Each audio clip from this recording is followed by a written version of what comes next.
It's okay. It's okay. Mom, I had a dream that I was replaced by a diverse woman.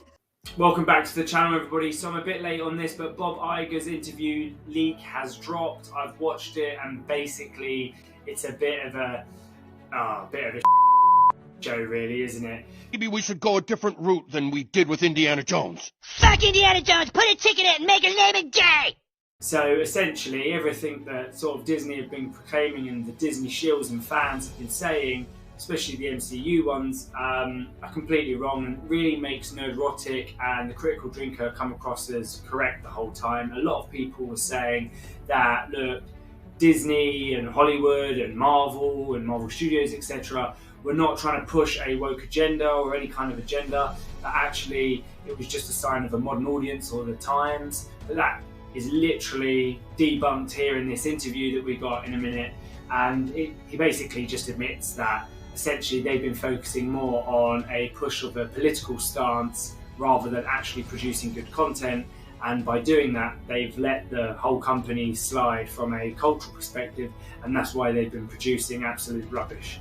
So look, have a look at the interview. Let me know what you think, but I personally think this puts Drinker and Nerdrotic in a much higher light. From this perspective, they were absolutely spot on the whole time, and actually, yes, they've been quite negative about it all, but it's been proven to be correct in this interview. I imagine shareholders and Marvel shills and Disney shills are absolutely fuming. I can only imagine this is going to impact the business even more, but actually it could be a great thing, and we might start to see some really good content again.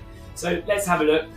Let's watch the video here. Let me know what you think. Drop some comments below and subscribe if you like this kind of content. Well, I mean, Bob has talked about this eloquently since he's become CEO. I'll say a couple of things about it. You know, we've tended to shy away from politics, and in doing so, I think we've shied away from talking about issues that aren't political at all, like the issues that we're talking about today.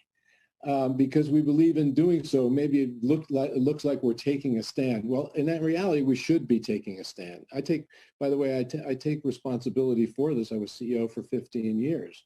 And so I manage the company's public-facing processes and how we were portraying ourselves. And I think that we have to be less cautious, as Bob, I think, was just alluding to, about such things and not be concerned. Like just commenting about what happened in Washington last week, that's not political on our part at all.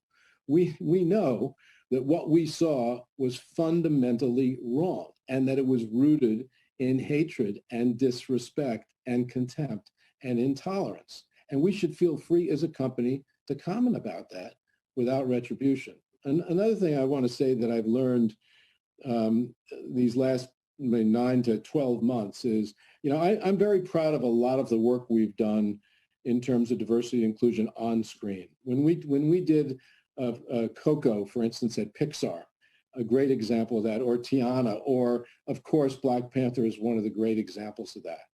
I allowed those things to make me feel a bit complacent in a sense. It's not that I wanted to be that way, but I thought, wow, we did Black Panther.